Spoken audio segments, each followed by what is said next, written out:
A chance to be back in the studio. That is my guest bedroom here not at KXP, and my home. I'm not going to give you the address, but a project that started during the pandemic, and obviously we're here now, continuing to interview and receive beautiful musical and artistic gifts from artists literally all over the world. Tech has done some amazing things. We're using various platforms. We've learned a lot through this process. And I am jazzed beyond belief to know that I can speak to anybody, anywhere in the world. Like today, I'm speaking to Yoni Battat from Jerusalem. Yoni, how are you? I'm good. How are you? I'm good. Tell me about yourself.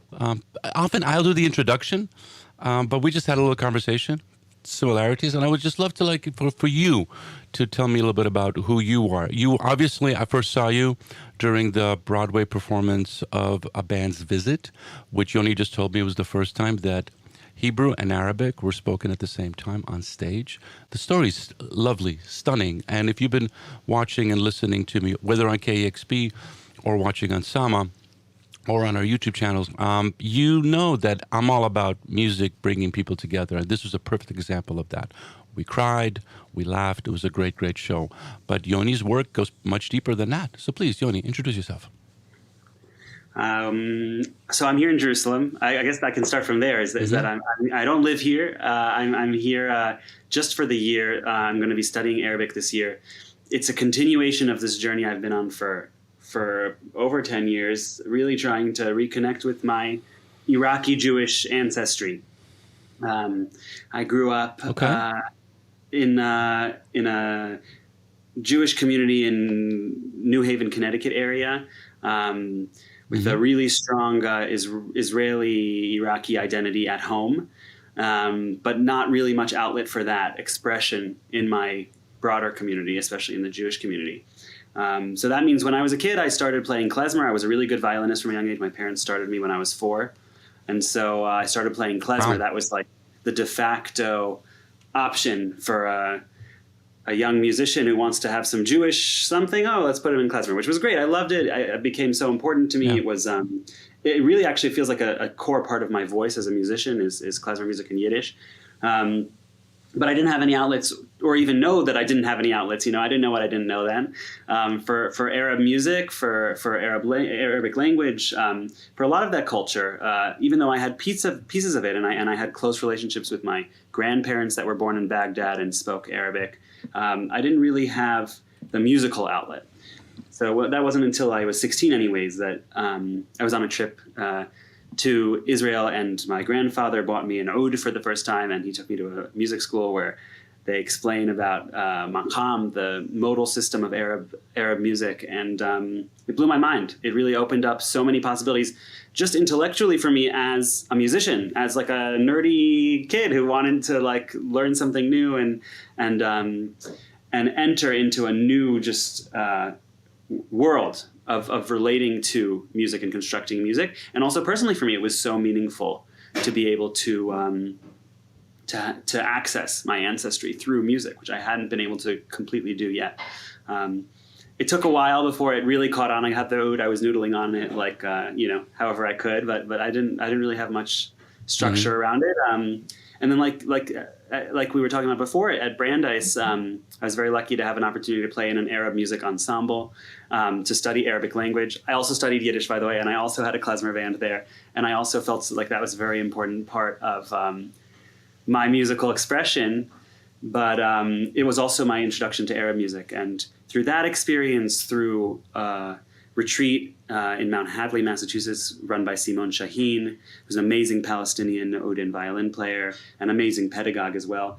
Through lessons I've been taking, through a year I spent studying in Jerusalem, through the band's visit and the contacts I made there, and my own work and album, I've been working through all of those pathways to rediscover the music of my Arab ancestors in a way that feels like I'm an outsider in a lot of ways. Even though it's my culture and it's my ancestry, I'm approaching it as an outsider. So that's sort of, I guess that's one version of my story, and this is the version I told today, and that's what also gave rise to the album that just was released.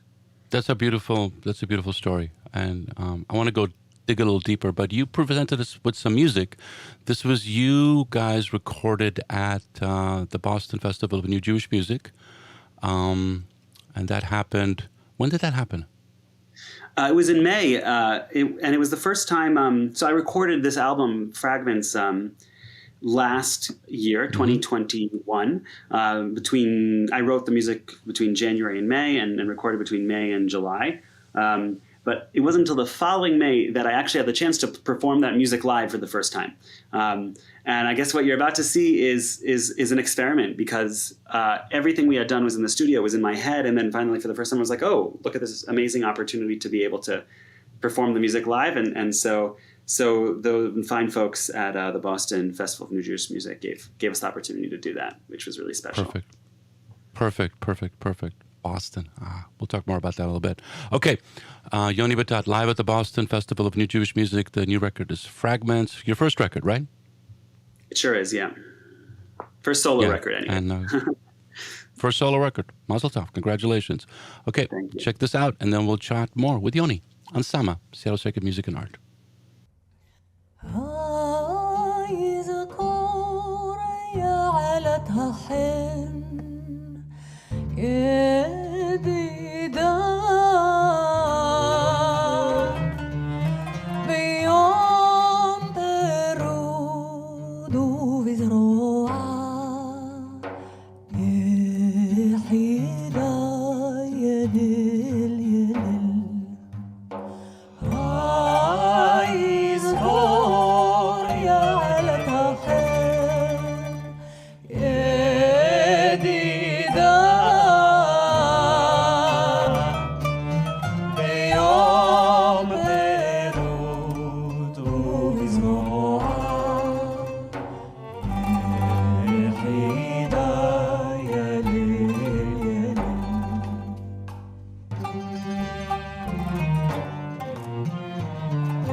Yoni Battat, thank you for that beautiful piece recorded in Boston. Who were the musicians? So the musicians that you just heard, some are some are the same as the ones that recorded on the album. Some are different. I'm lucky to have a rich community in Boston of really talented players, a lot of whom are super experienced and masters in this style. So in this recording, you heard Bengisu Gokse on violin. You heard Jamal Sino on Kanun. You heard Fabio Pirozzolo and Julian Loida on percussion. James Hazelwood Dale on bass. I feel like I forgot someone. Who did I forget? I hope that's everyone. And there's singers. Don't worry about it. Alea Carno and Laura El Kaslasi, the vocalists. So those are amazing musicians that joined me for that particular live version. Thank you for that. It was beautiful. Look forward to welcoming you in Seattle and the Pacific Northwest. Not just Seattle, because obviously there's a lot of towns here that would love to hear this music. And also, they would love to hear this music outside of just the synagogue. Obviously, there's a scene. You can do that, but I find that your music particularly will be really good to have a larger audience kind of experience this. And this leads me to my next question. You could have done klezmer and be happy with it. I love klezmer. I have a lot of great klezmer musician friends. They're quite content. What are you trying to, it feel like you were trying to, find your own path in this. Like your background is different. You didn't grow up in just one place. Your background is obviously, I read your bio, Polish as well as Iraqi. That's an interesting combination. You're presenting your culture, you're presenting your religion in a really interesting way. Why? You could have just been like, I'm good. Like, what are you trying to convey?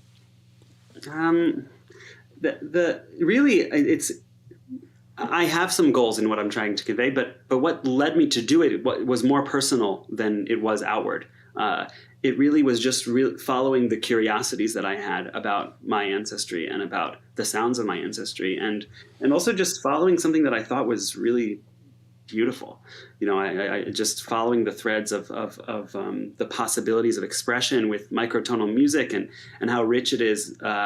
That was really what first inspired me, and then I realized that it has a lot of power and potential to make change in the world, to claim Arab expression as Jewish expression.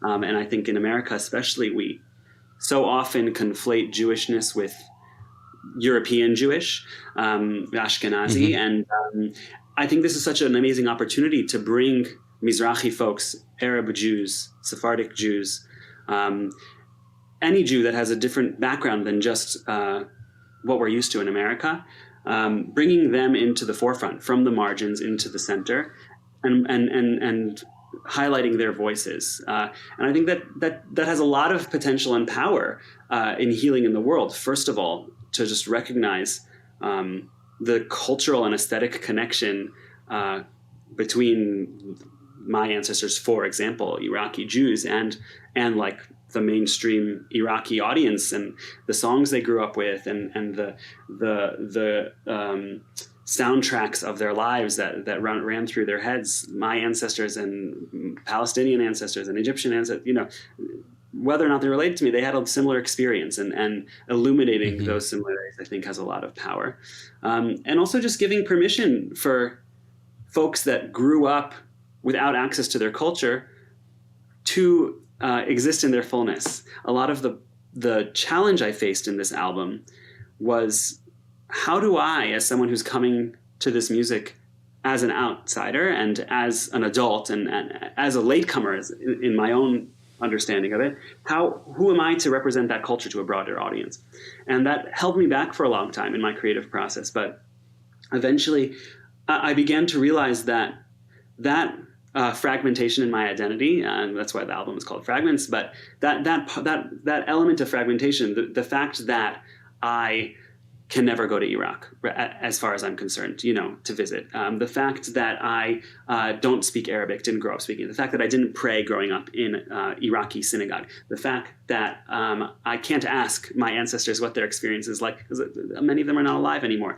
All of those layers instead of thinking of them as a roadblock, I was able to think of them as an opportunity and a particular framing for my expression. And I think that's something that can be healing for other people too, as they listen to this, to say, oh, I'm incomplete, I'm imperfect, I don't have access to some of the things that some of the people around me have access to, but I still have worth. And that experience of fragmentation is a valid human experience that's beautiful in its own way. That's beautiful. Thank you.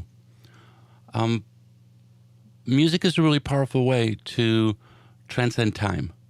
Because when you were talking about, not being able to go back to those countries, it reminded me of another artist that I just interviewed, Liraz, who was based in Israel, and her family is originally from Iran.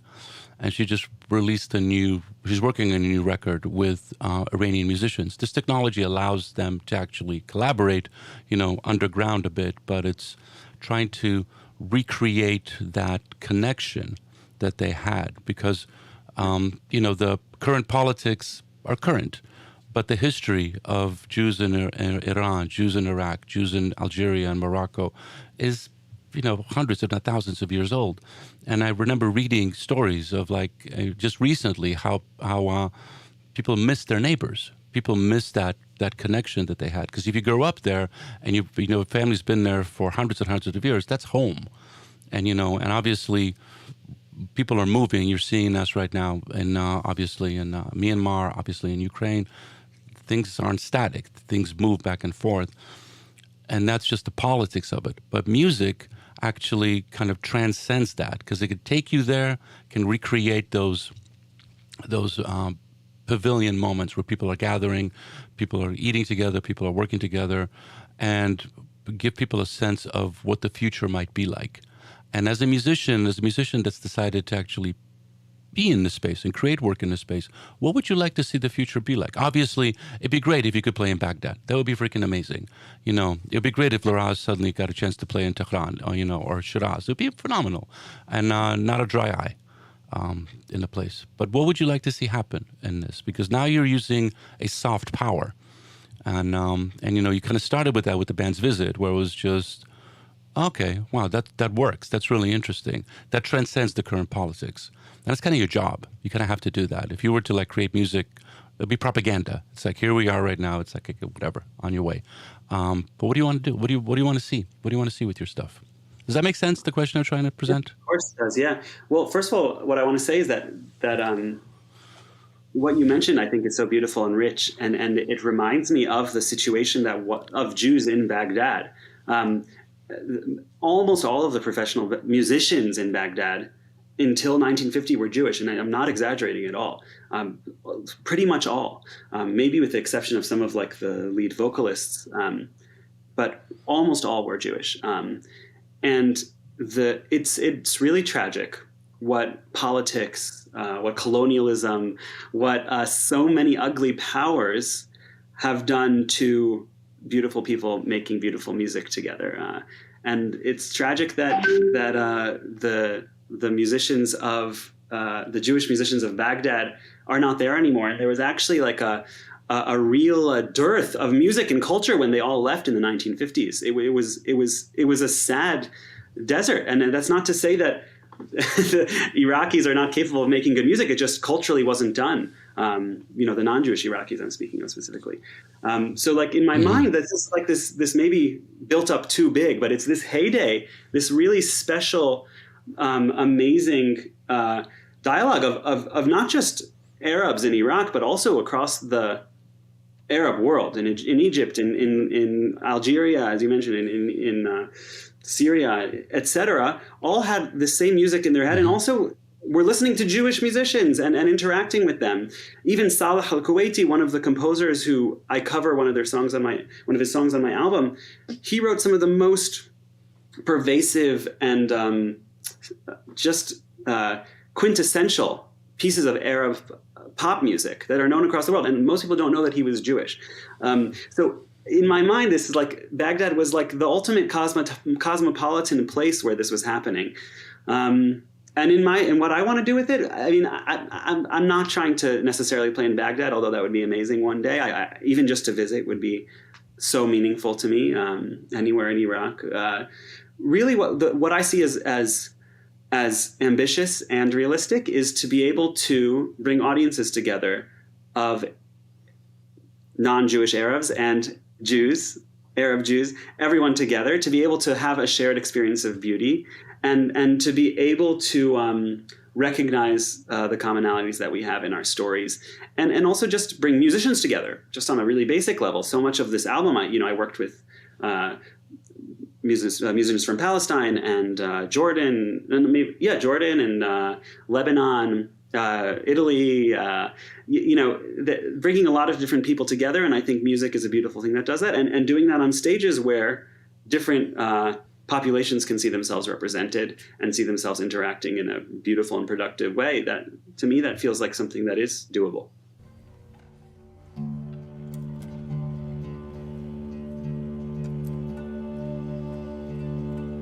בצאת ישראל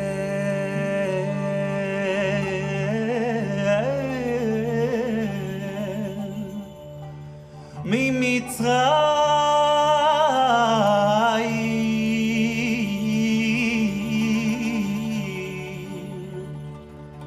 בית יעקב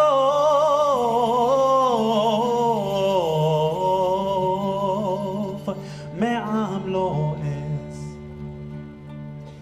הייתה יהודה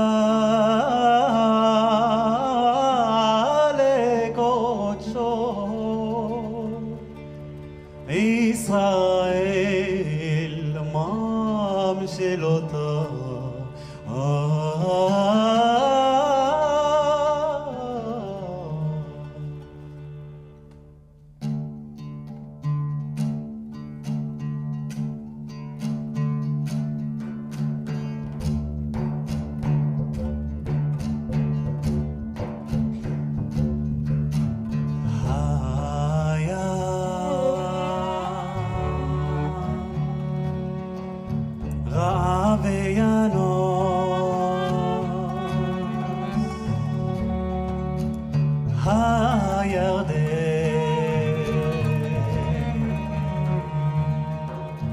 סוב לאחור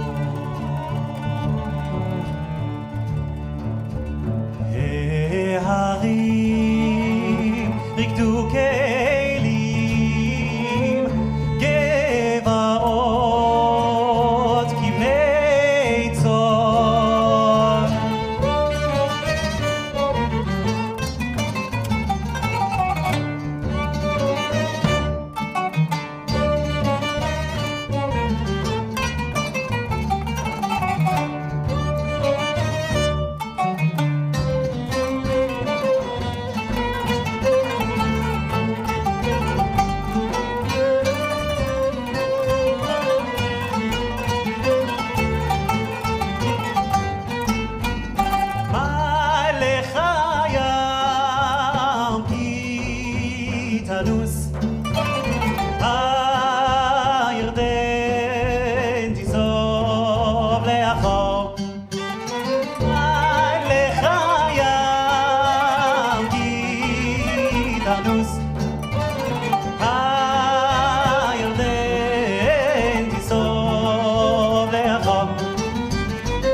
I think it's the only thing that could really work in this way because it's it opens up people's hearts in ways that nothing else that I know can.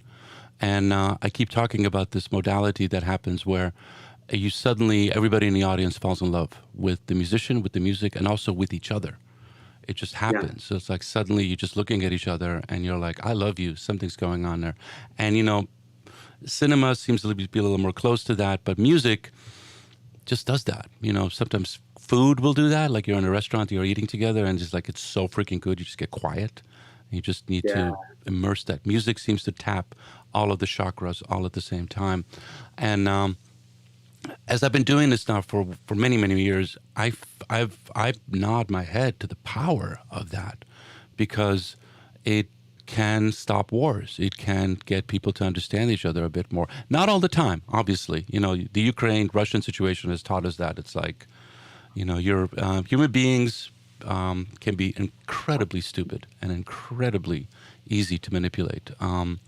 But then again, something happens and they open up a bit more, and you know, and we're in it for the long game, and it's so up to musicians such as yourself to do this work. So I clap my hand to you. Well done for taking on this project and taking on this work.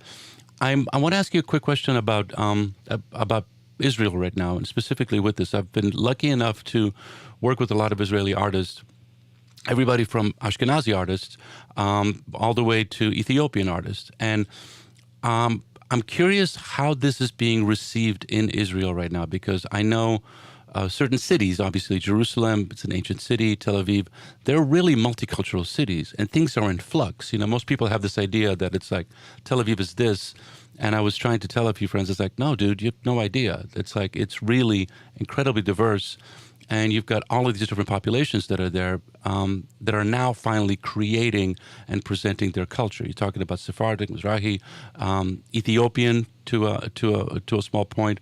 Is that well received? Is it like open arms, or is there pushback? Or, you know, from a cultural perspective, are people open to it? Obviously, certain communities, they're not going to be open to it because it's, you know, there's like, you have women singing and you're with women together. Obviously, there are certain religious processes that you have to just acknowledge. But in general, if you're looking at it, you know, pull focus, you're looking at it, how is that being received right now? All of this, I think it's intoxicating, but how is it being received? Well, first of all, I just got here 2 weeks ago, so I feel a strong connection to this place, and also I feel you're no expert. No, I'm no expert. I mean, but I do know, because I've lived here before, and my dad was born in Jerusalem, and I speak Hebrew fluently, and I feel a strong connection to this place, and also I'm learning to recognize that despite all of that, this is a foreign country to me. So it's not. It's even as much as I like to pretend I can hang. It's not in a lot of ways. There's vast cultural differences, which I'm learning to navigate, despite having spent a lot of time here. But I do have a sense that Israel has always been musically a very, very diverse place. And my dad, his taste in music was shaped by having grown up in Israel. His mom worked at the radio station, actually, in the Israeli Broadcasting Authority, the Arabic language radio station. His mom was a radio personality there, and so he grew up there. He listened to he had so many influences, and as a result, his musical taste is very, very eclectic. He listened to music in at least 10 or 15 different languages growing up. So like that alone is, I think there's a lot of appetite for that. And also, by the way, Israel being a society that is so young, and a culture that was kind of invented, you know, within the last 100 plus years.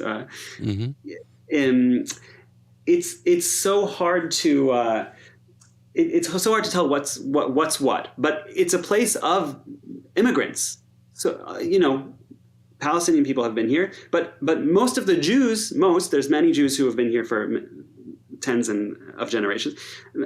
Most of the Jews that are here in Israel are immigrants within the last 2 to 3 generations in their story. So just that in of itself makes it a place that's, I think, ripe for that kind of collaboration, and people are used to it and ready for it. What does it mean politically? That to me is like a different question, and is a really hard one to answer, because the politics here are very, very hard for me. And the people, even the ones who are the experts on Arabic music, their politics might surprise you. So just because there's an open arms for different cultures doesn't mean necessarily that it translates into a particular openness for coexistence. Got it. That's great. That's good to know.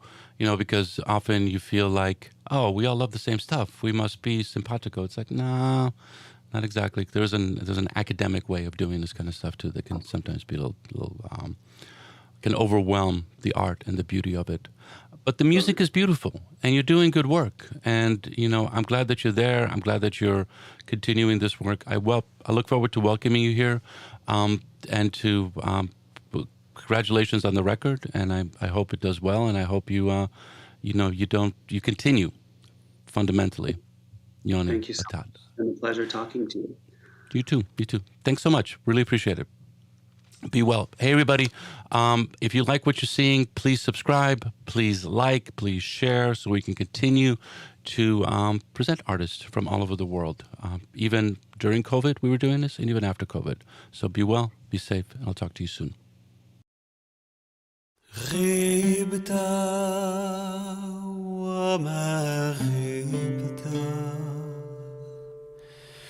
عن ضميري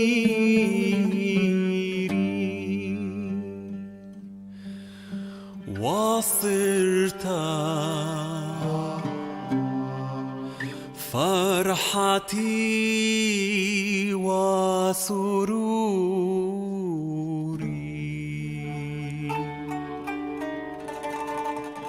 والنفاس الألفاظ بافتراق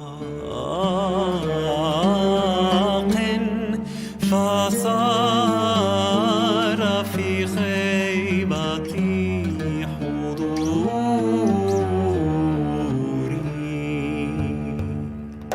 خبز كين اغدقت mich nicht auf dem Eulen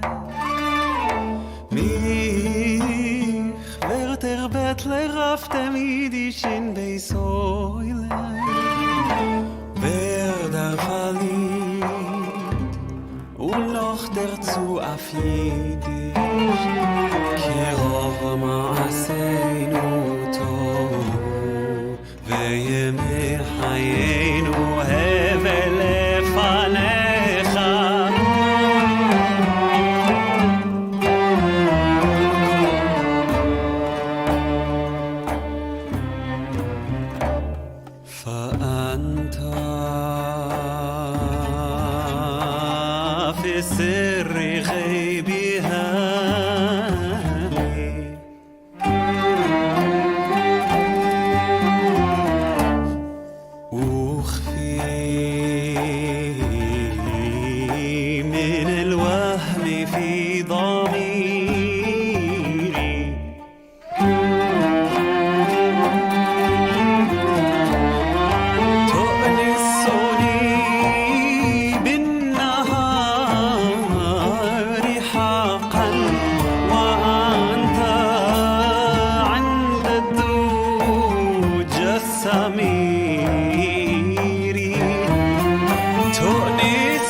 hoffnungslose afterirdische ungetlich is noch das was muss vergehen